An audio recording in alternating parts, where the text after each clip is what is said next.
Veja no programa OAB na TV Mundo Jurídico desta semana. Quarta corrida OAB premia 24 atletas. OAB Ceará disponibiliza acesso gratuito à biblioteca digital. Sessão do Conselho aprova pedido de desagravo contra a delegada. Tudo isso no programa OAB na TV Mundo Jurídico desta semana.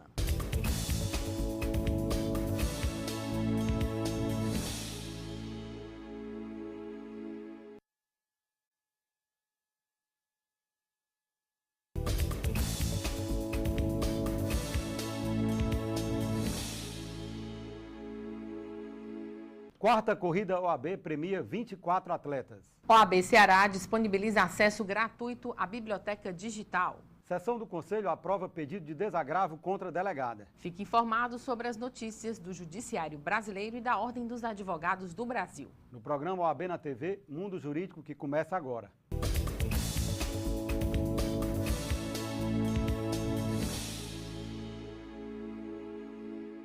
A quarta edição da corrida OAB premiou no último domingo, dia 26 de abril, 24 atletas em 8 categorias. Advogados e público em geral competiram nas categorias masculina e feminina para 5 quilômetros a 10 quilômetros. A ansiedade já tomava conta dos atletas que iam participar da quarta corrida da OAB.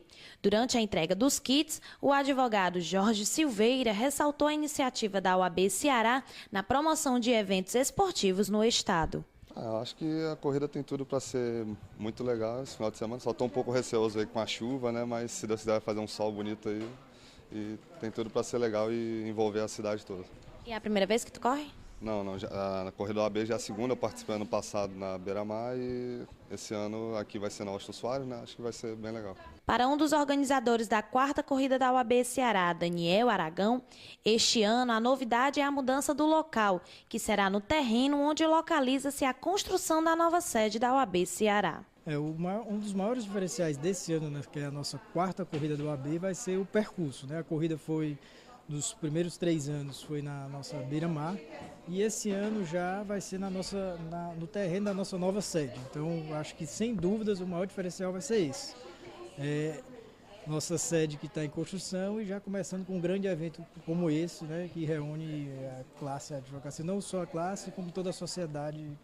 E agora vamos conferir como foi a quarta edição da corrida da OAB Ceará. A quarta corrida da OAB premiou 24 atletas em 8 categorias. Advogados e público em geral competiram nas categorias masculina e feminina para 5 quilômetros e 10 quilômetros. O evento, já consolidado no calendário de Fortaleza, inovou esse ano ao mudar de trajeto da corrida. Antes, a corrida acontecia na Avenida Beira-Mar e, para esta edição, a concentração dos atletas aconteceu no terreno onde localiza-se a construção da nova sede da OAB Ceará na Avenida Washington Soares. O servidor público e atleta Carlos Romenig foi vencedor na categoria masculina para o público geral de 5 quilômetros e, desde 2013, ele se prepara para maratonas. Nós começamos a praticar o esporte, está com 2 anos e a gente vem treinando diariamente para ter uma qualidade de vida, né? A gente, questão da saúde. E eu ganhei essa cortesia de vir participar na prova da OAB, corri já outras vezes na OAB também. E assim, foi muito bom, né? A gente foi um percurso diferente, né? Gostei muito também do clima, do horário, a prova muito bem organizada. E, de fato, assim, a gente treina para ter o resultado, mas eu não esperava ser o campeão dessa prova, né? Então, de fato, para mim, fiquei muito feliz em competir também e ganhar essa prova. Eu, assim, peço para as outras pessoas também fazerem o mesmo, né? Correr e sair um pouquinho do sofá e vir praticar esporte, que é o que nos deixa feliz. A advogada Lara Bezerra, de 47 anos, foi a primeira colocada nos 5 quilômetros para a advocacia.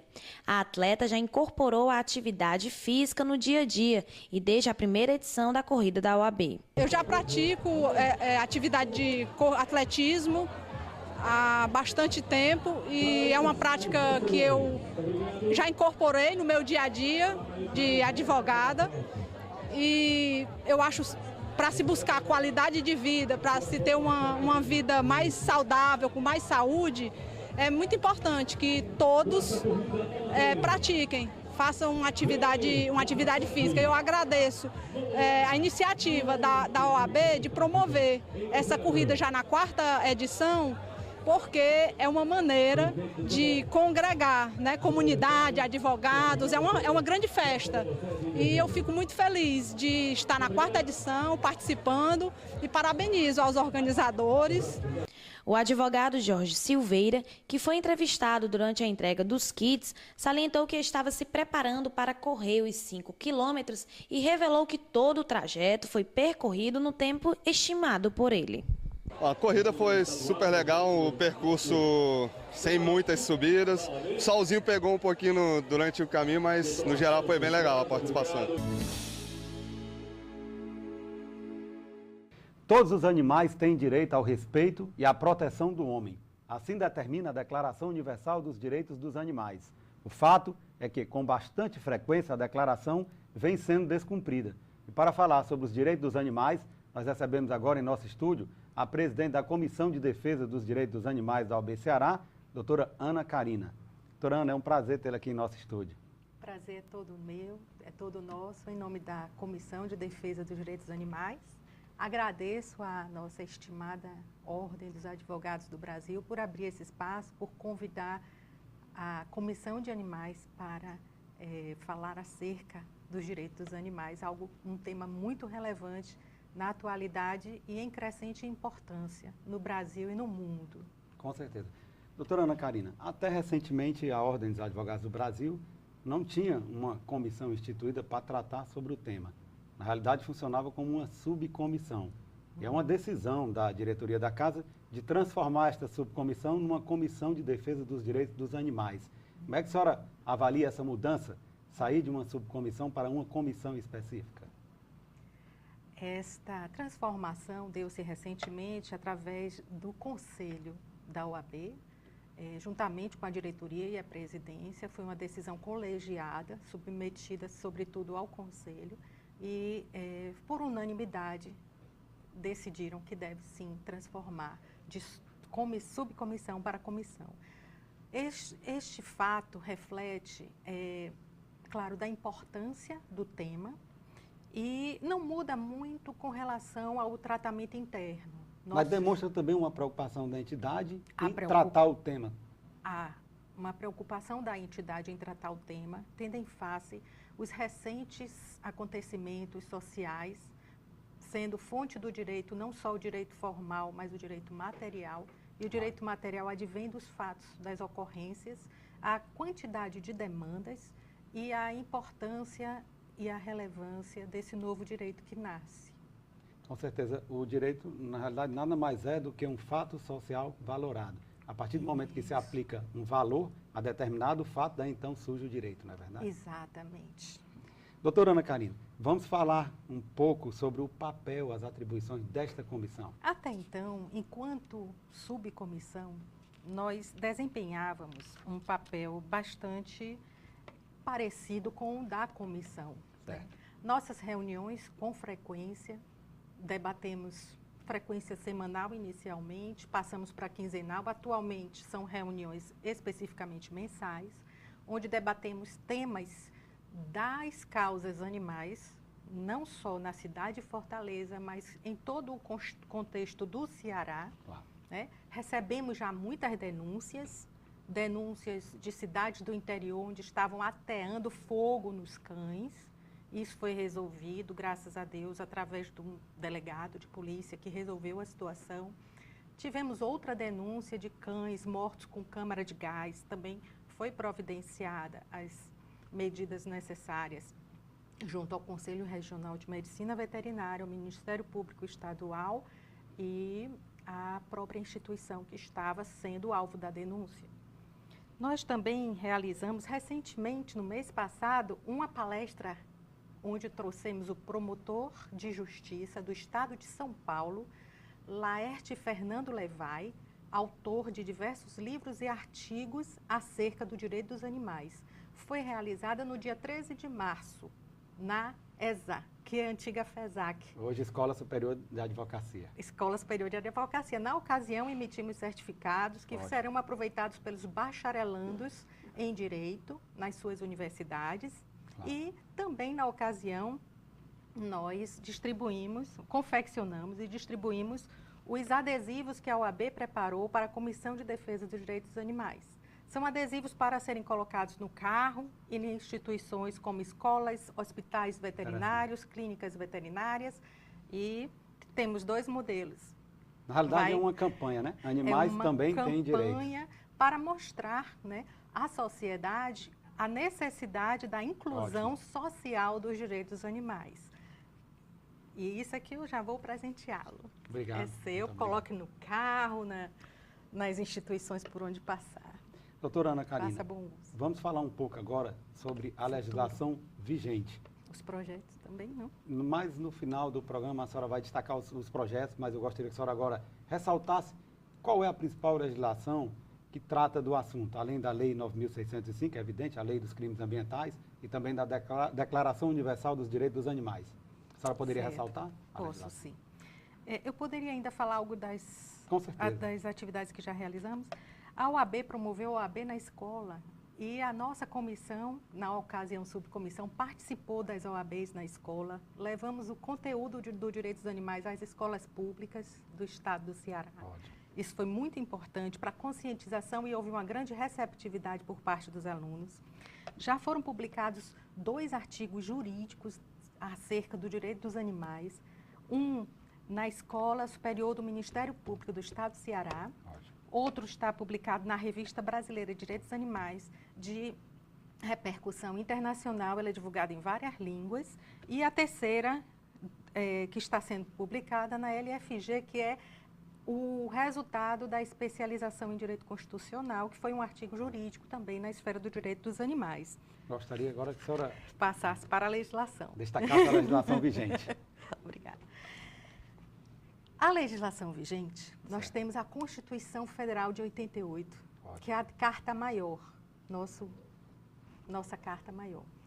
No seu artigo 225, no seu parágrafo 1º, inciso 7, ela estabelece a defesa da fauna, do meio ambiente, da flora.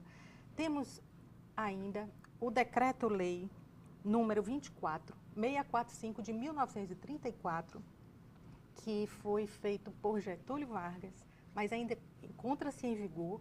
Nele existe toda uma regulamentação acerca da proteção animal, muito efetiva ainda nos dias de hoje, e dentro dele há uma regulamentação acerca da função do Ministério Público efetivamente tratar da causa animal, na pessoa do promotor de justiça. Ele é o representante do animal em juízo, está escrito na lei.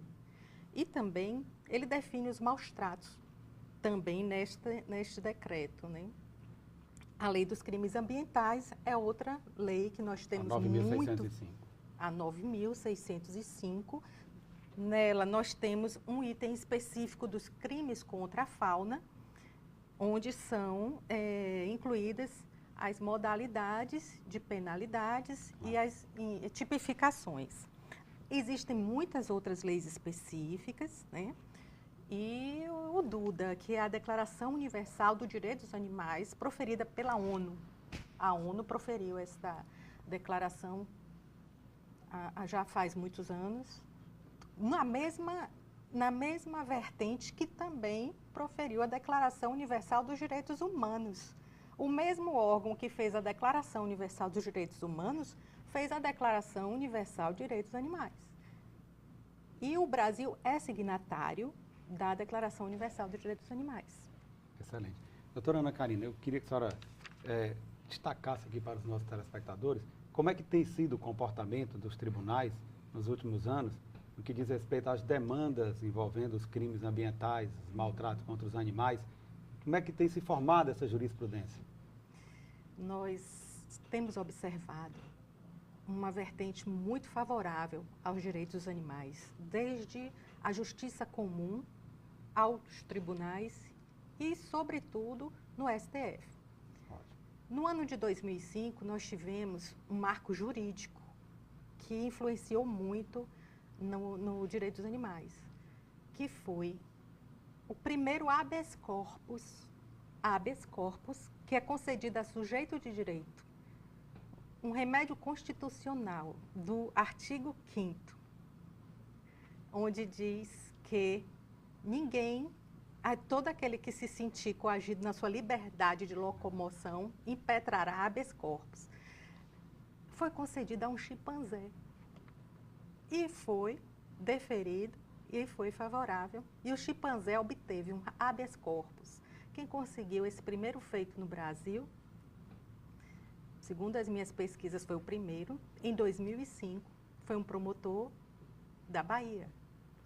E isso já serviu de repercussão para a Áustria, que, tomando como base este habeas corpus, já houve vários habeas corpus sem sombra de dúvida, uma decisão de vanguarda. No âmbito internacional. E no Brasil já começaram, de lá de 2005 para cá, já vem vindo muitos habeas corpus nesse sentido. Outro marco interessantíssimo para a bioética deu-se no ano de 2004, com a primeira sentença antivivisseccionista do Brasil, proferida pela juíza Ana Paula Teodósio, de São Paulo. Esse foi um marco jurídico na esfera dos direitos dos animais. O STF já proibiu a briga de galo. O STF já proibiu a farra do boi. Sabe-se hoje que está tramitando, preciso pegar mais dados, a vaquejada no estado do Ceará, no nível do STF. E nós temos também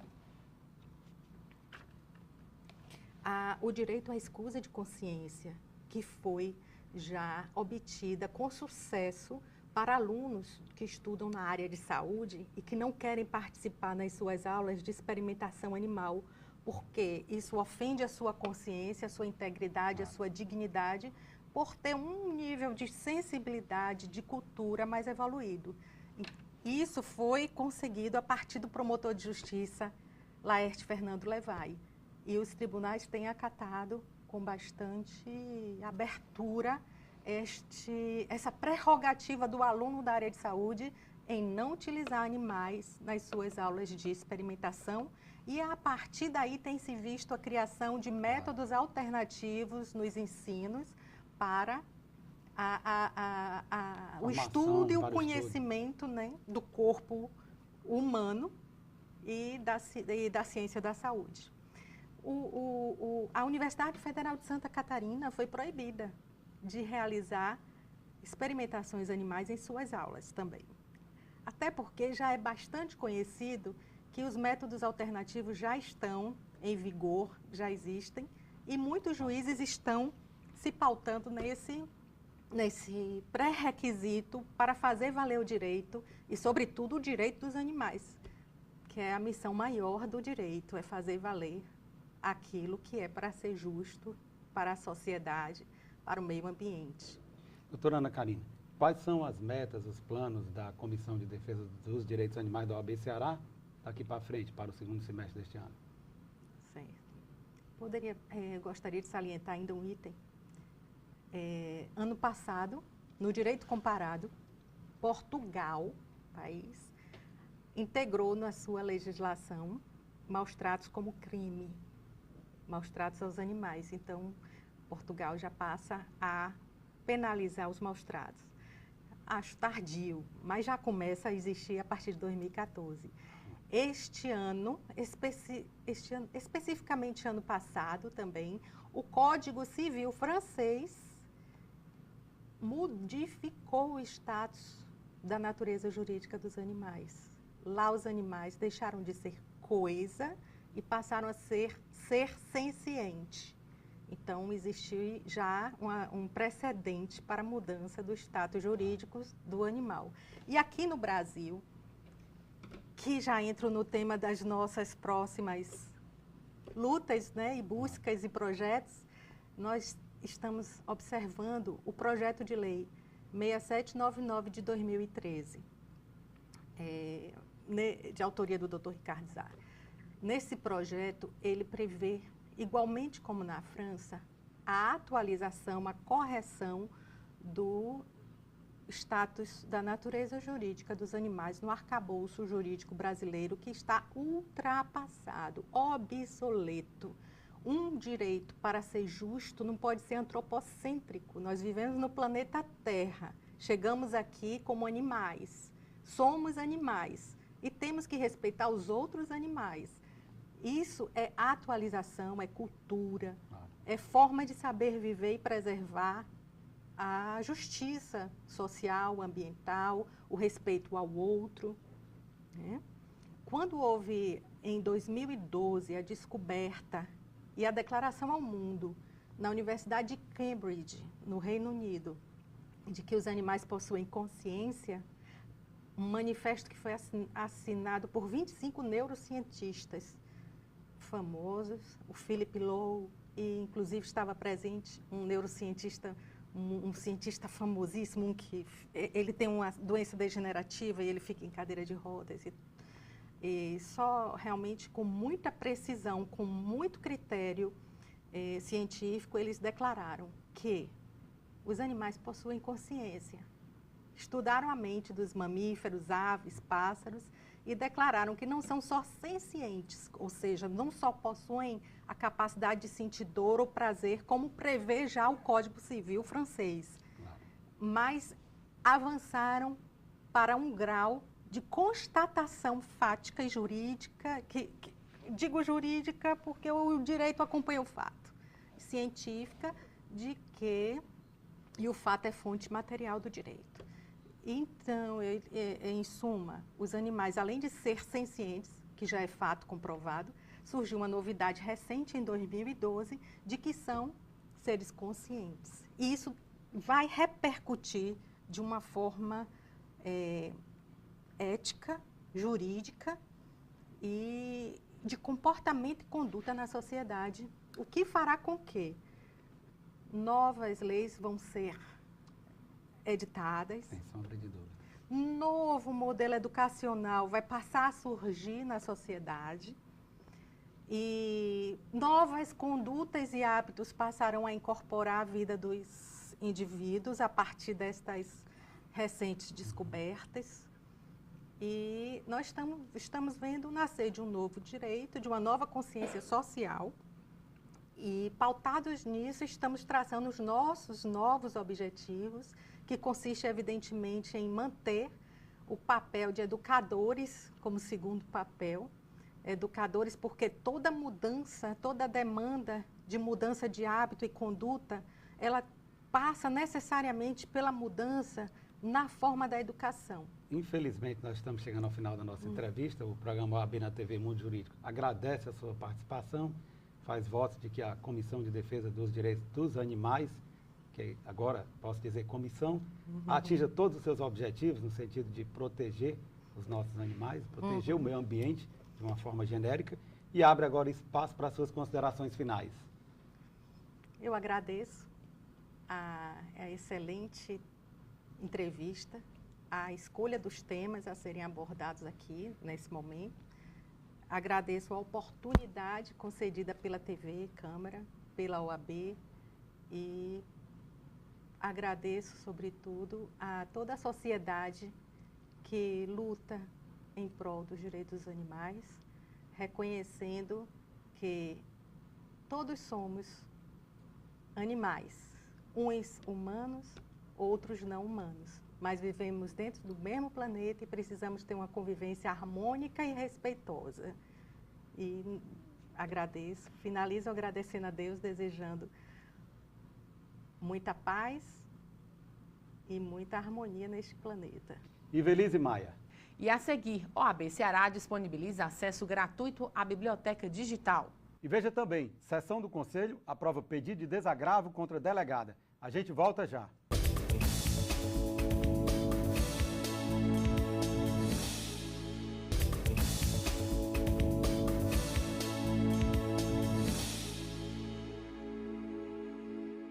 O presidente da OAB Ceará, Valdetário Andrade Monteiro, em parceria com a editoria Fórum, assinou o convênio que permite o acesso gratuito da advocacia cearense a centenas de publicações jurídicas por meio de uma biblioteca digital, A repórter Camila Bezerra foi conhecer 2 estagiários que trabalham em um escritório de advocacia e utilizam a nova ferramenta. A evolução dos suportes da informação, mais especificamente do livro impresso, desde a sua origem e suas ramificações, ao livro digital e suas novas tecnologias, é um assunto bastante abordado dentre os profissionais. A nova estrutura da biblioteca digital mostra que devemos nos adequar às mudanças naturais dos avanços tecnológicos, quanto na sua estrutura, como também no seu funcionamento. Estamos na nova era digital e a UAB Ceará, juntamente com a editora Fórum, disponibiliza o acesso gratuito à biblioteca digital. Hoje vamos conhecer 2 novos estagiários que utilizam dessa nova ferramenta digital. Vamos conhecer? Os estagiários Lucas Oliveira e Luana Ribeiro estão no 6º semestre no curso de Direito e nos contam o que acham da iniciativa da UAB com a nova ferramenta de pesquisa. Eu achei muito interessante, é uma opção do estagiário, até do próprio advogado, de ter um acesso a mais pela internet, fora os livros que a gente consegue ter acesso num site de referência, como a gente tem o Google ou alguma coisa do tipo, mas tendo a UAB já ligada disponibilizando para você livros que facilitam o seu trabalho, acho sensacional. Bom, é bastante apreciável, visto que conta com vários artigos, vários volumes, várias videoaulas, e com isso deixa a pesquisa bem mais definida, bem mais apreciável ao ponto da gente pesquisar. Tu já fez alguma consulta de alguma obra? Pronto, eu gosto bastante de direito empresarial. E, visto isso, eu fiz uma consulta sobre o artigo A Empresa Individual e Responsabilidade. E, com isso, a gente olha várias coisas sobre a empresa individual, o empresário e várias responsabilidades que detém dele. A interminável discussão sobre se no Brasil devemos ou não baixar a idade de responsabilidade criminal de 18 para 16 anos é naturalmente um assunto complexo, sobre o qual se debruçam advogados, policiais, membros do Ministério Público, organizações de direitos humanos e todo um elenco de estudiosos de diversos setores. E para falar sobre a redução da maioridade penal e suas consequências, nós conversamos agora com o advogado criminalista e também representante da OAB Ceará, junto ao Conselho de Segurança Pública do Estado de Ceará, doutor Leandro Vasques. Doutor Leandro, é um prazer tê-lo aqui novamente conosco no estúdio. O privilégio é meu, Eveltes. Uma honra sempre ser convidado e estar presente aqui, sentinela servir a nossa classe. Inicialmente, eu gostaria que o senhor fizesse uma análise dessa PEC, que é uma proposta, né, de emenda à Constituição, para reduzir a maioridade penal de 18 para 16 anos. Bem, de fato, Eveltes, é um assunto polêmico, não é? De fato, um assunto agitado, que tem animado, né, os bastidores não só do Congresso, mas principalmente das academias, enfim. E, sem rebuço de dúvida, é um assunto, de fato, que está na pauta do dia. Na verdade, foi julgada, né, a constitucionalidade dessa proposta, né, e agora foi criada uma comissão especial que está debatendo com várias audiências públicas sobre a utilidade ou não dessa redução da idade. Né? Alguns juristas continuam insistindo, né, que há um entrave, né, numa cláusula pétrea, que seria inconstitucional a redução, e outro grupo sustenta a possibilidade. Na verdade, antes de se avaliar sobre a necessidade ou não de se reduzir a idade penal, é preciso que se tenha em mente, né, o cenário prisional no Estado brasileiro. Né? Hoje, os punidos são apenas aqueles que possuem idade superior a 18 anos. Mesmo assim, né, nós temos 720 mil presos no Estado brasileiro. Né? Nós estamos em terceira colocação, lamentavelmente, né, no cenário mundial. Como o senhor muito bem falou, os menores de 18 anos são inimputáveis. Aí eles não podem ser acometidos crime algum. Eles cometem ato infracional. Exato, e são punidos de acordo com o Estatuto da Criança e do Adolescente, né, no máximo com uma segregação de 3 anos. Então, hoje os Estados Unidos da América possui 2 milhões e 200 mil presos, né, a China possui mais de 1 milhão e 700 mil presos, e o Brasil ultrapassou a Rússia e agora figura na 4ª colocação mundial, né, de aprisionamento. Então, veja só, o Estado brasileiro, que não possui uma política penitenciária de Estado, né, possui uma política penitenciária de governo, transitória, efêmera, né, sem uma política prisional, por exemplo, que ocupe o preso, que enfrente o ócio prisional. E, lamentavelmente, nós temos aquilo que os estudiosos chamam de ciclo vicioso da violência, que é a reincidência criminal que no Brasil supera os 80%. Ou seja, essa massa carcerária de mais de 700 mil presos brasileiros, que cedo ou tarde vão deixar o sistema prisional, eles não vão evaporar. Eles vão voltar ao convívio social, certamente, muitos deles embrutecidos, né? E vão alimentar as cifras, as estatísticas da violência. Por quê? Porque de cada 100 presos que deixam o sistema cedo ou tarde, 80 deles retornam à marginalidade. Essa é a radiografia cruenta dessa violência hemorrágica que campeia esse cenário apocalíptico no nosso país. O que está faltando, então? Falta o governo investir mais numa das principais funções da pena, que seria a função de ressocializar? Perfeito. Sem rebuço de dúvida, essa é a solução. Não é? Na verdade, se você reduzir a idade penal hoje para 16 anos, e aqui não estou entrando no mérito se seria importante ou não, estou apenas analisando do ponto de vista matemático. Ora, se o Brasil hoje tem 720 mil presos, tem uma carência, um déficit de mais de 250 mil vagas, se você reduz a idade penal para abaixo de 18 anos, você causa um colapso num sistema que já está fracassado e falido na sua finalidade. Como você bem lembrou, desde Beccaria, né, se sustenta que a terceira finalidade da pena, e mais importante, é o aspecto restaurativo. Né? Existe o aspecto de retribuição, do castigo, do mal pelo mal, o aspecto da expiação, o aspecto da prevenção geral da pena, que é a maneira de inibir que os outros também pratiquem crimes, e a terceira finalidade, que é, indubitavelmente, a restauração, que infelizmente no Brasil não se alcança. Né? Isso é uma verdade lamentável no nosso cenário penitenciário brasileiro. Qual a análise que o senhor faz do papel da polícia nesse sistema de segurança pública? O papel da polícia é fundamental. Né? Na verdade, a polícia judiciária, a polícia civil e a polícia federal são as polícias investigativas. Né? E a polícia militar, a polícia de rua, a polícia que previne o crime. Né? O que se percebe? Fazendo uma análise mais no estado do Ceará, por exemplo, é indiscutível você procurar discutir segurança pública, né, sem números, sem equações. Né? Então, para que você tenha uma ideia, se nós recuarmos no tempo aqui, vamos pegar o crime de homicídio, né, que é o crime mais impactante para a sociedade.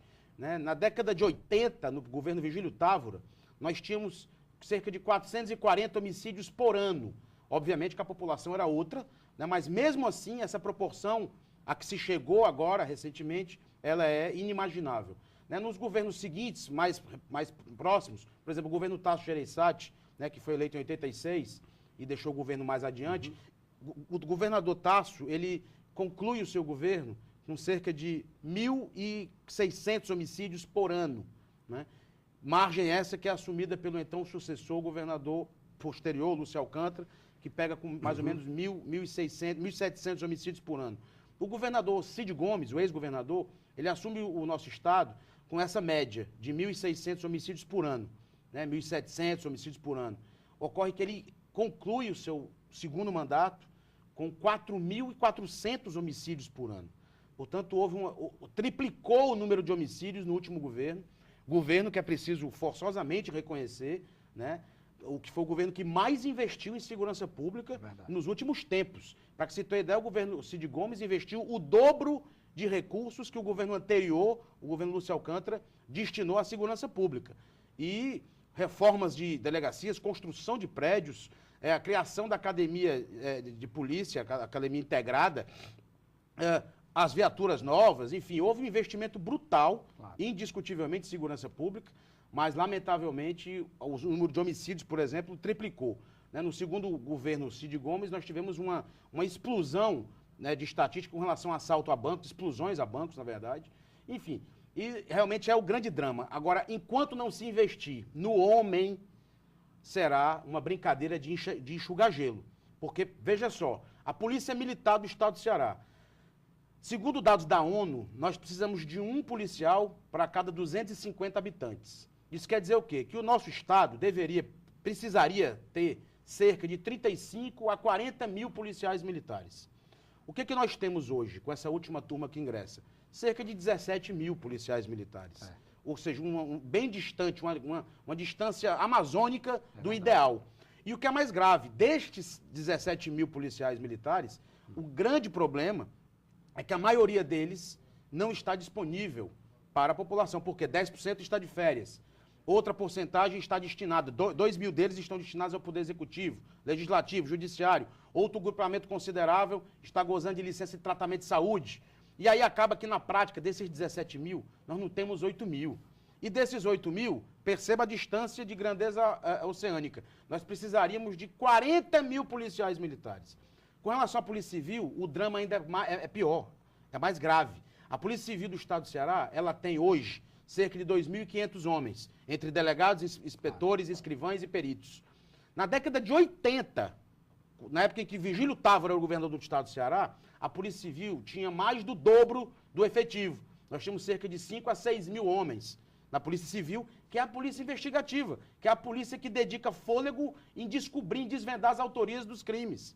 Hoje, lamentavelmente, nossa polícia tem sofrido, a civil principalmente, um atrofiamento impiedoso e sem precedentes na sua história, o que é muito preocupante.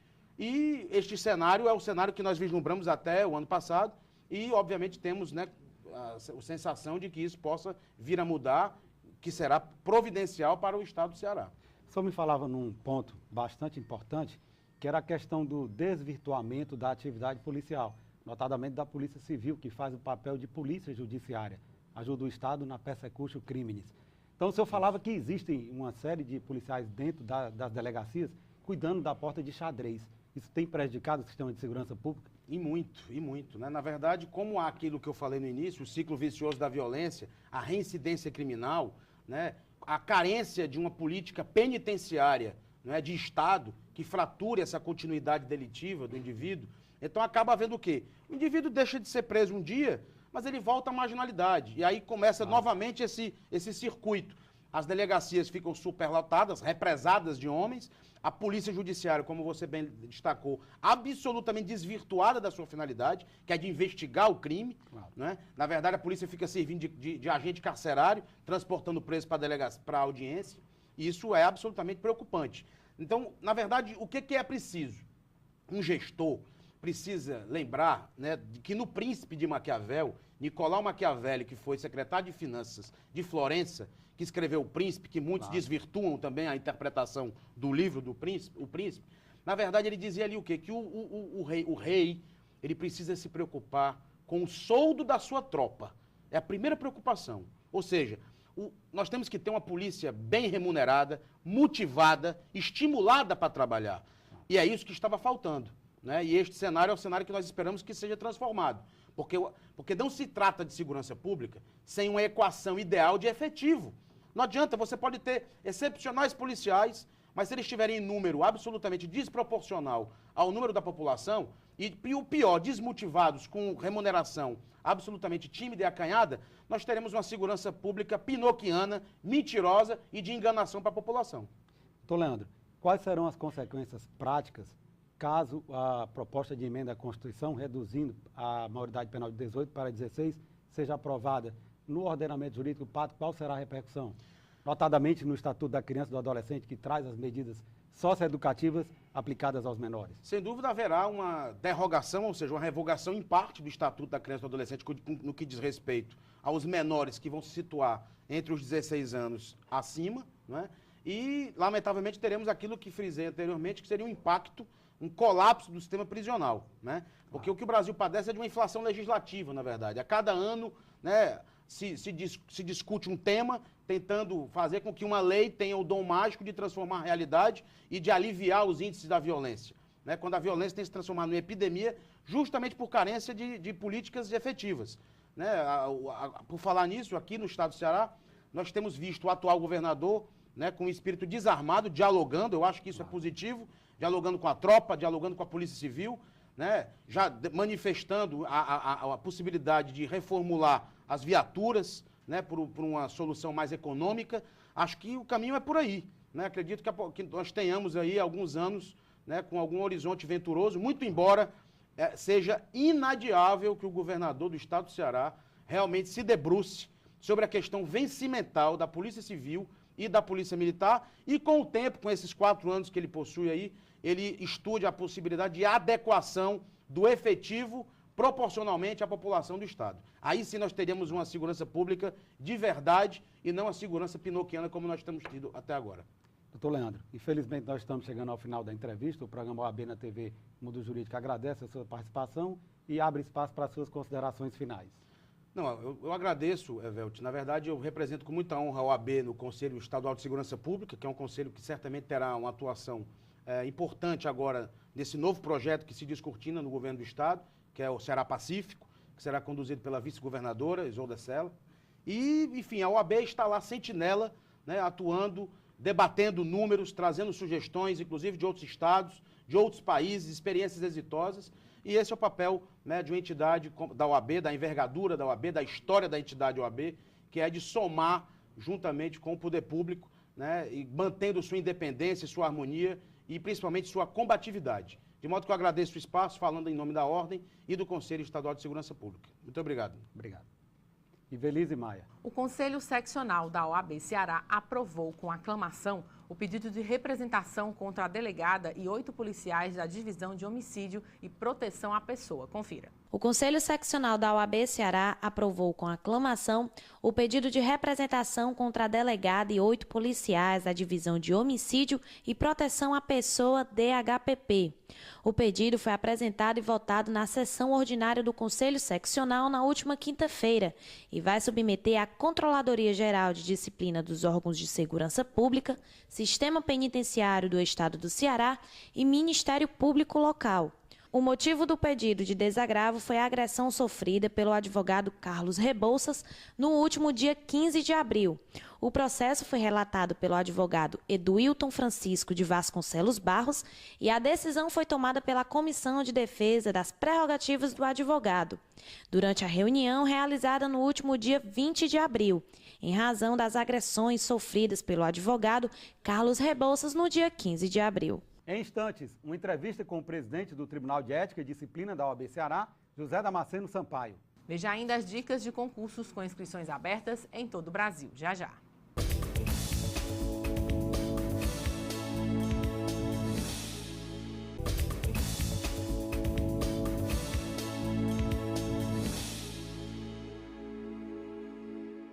O Tribunal de Ética e Disciplina da OAB Ceará é o órgão responsável por julgar as representações por infrações ético-disciplinares contra advogados, estagiários e até mesmo consultores estrangeiros.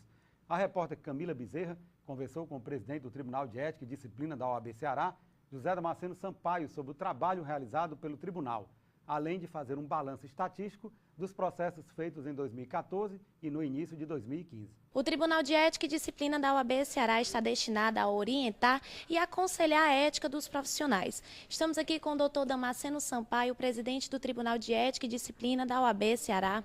Doutor Damasceno, o que é o Tribunal de Ética?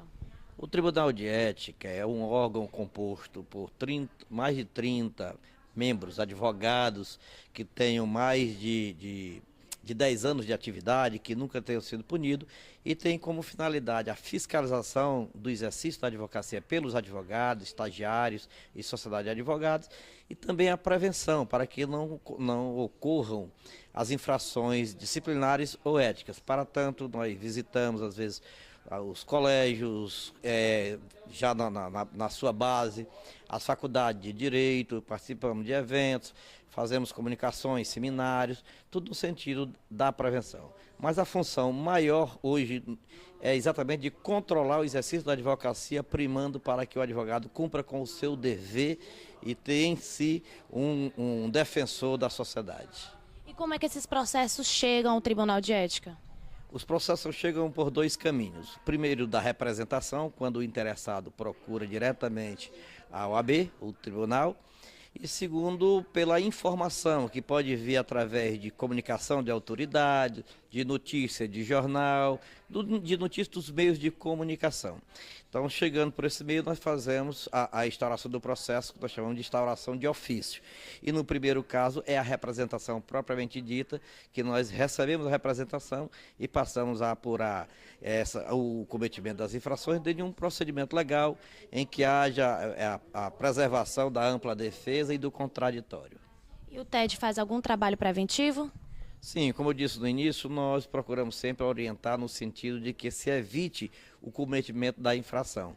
Para tanto, nós participamos de discussões, soltamos circulares, fazemos modelos, atendemos a consultas em tese dos advogados quando fazem, nós nomeamos um relator que emite um parecer, que é submetido ao tribunal e serve como uma orientação para que, no caso futuro, não venha a ocorrer o cometimento da infração. E existem estatísticas do trabalho do Tribunal de Ética desde o ano de 2014 e agora para o começo do ano de 2015? Bem, em dezembro de 2013, o procedimento aqui na OAB Ceará mudou. O tribunal assumiu a responsabilidade também de fazer a instrução processual. O nosso acervo, então, em dezembro de 2013, janeiro de 2014, girava em torno de quase 7.000 processos. Nós trabalhamos fazendo uma limpeza geral e conseguimos eliminar por julgamento mais de 50% desse potencial. E mais ainda, em 2014 começaram mais uns 520 processos novos e este ano já 175 novos processos começaram. Mas mesmo assim nós estamos reduzindo esse número. Hoje nós estamos com 3.000 e poucos processos, então nós resumimos mais de 50%, a gente já reduziu através do julgamento. Para tanto, nós estamos realizando sessões de julgamento extraordinárias. Só agora no mês de abril nós realizamos 3 sessões de julgamento. E no mês de maio tem 2 programadas, quando na realidade só existia uma sessão de julgamento por mês e no máximo 10 por ano. Nós estamos fazendo quase 30 sessões de julgamento por ano. Doutor Damasceno, obrigado pela entrevista e voltamos ao estúdio. A Ordem dos Advogados do Brasil, Seccional Ceará, e a Caixa de Assistência dos Advogados do Ceará, CAACE, possuem um convênio firmado com o Programa Nacional de Modernização da Advocacia, o PROMAD, para levar tecnologia até o seu escritório. Através dele, você tem acesso ao sistema jurídico e ao site do advogado gratuitamente por no mínimo 6 meses. E caso seja recém-formado, este prazo pode chegar a até 2 anos. Participe cadastrando-se em www.promad.adv.br e faça como quase 80.000 colegas advogados em todo o Brasil. Você conhece o plano de previdência complementar da OAB Ceará? A OAB Prev Ceará surgiu do anseio da Ordem dos Advogados do Brasil e da Caixa de Assistência dos Advogados do Estado do Ceará em oferecer um plano de previdência complementar desenvolvido exclusivamente para atender às necessidades dos advogados cearenses. A previdência complementar fechada no Brasil vem crescendo a cada ano. Nós, brasileiros, percebemos que é preciso pensar no futuro, fazer a economia hoje, pensando na qualidade de vida de amanhã. A OAB Prev Ceará funciona como uma poupança. É um investimento de longo prazo em que você pode acompanhar através de extratos a rentabilidade de seus investimentos. Por isso, não perca tempo, faça já o seu plano de previdência complementar e garanta o seu futuro. Mais informações é só ligar 3464-3991. E vamos conferir agora as dicas dos principais concursos jurídicos com inscrições abertas em todo o Brasil. Tribunal de Justiça do Estado da Paraíba. Inscrições até 7 de maio. Mais informações pelo site www.cesp.nb.br. E as imagens que marcaram a semana estão no quadro OAB em Foto.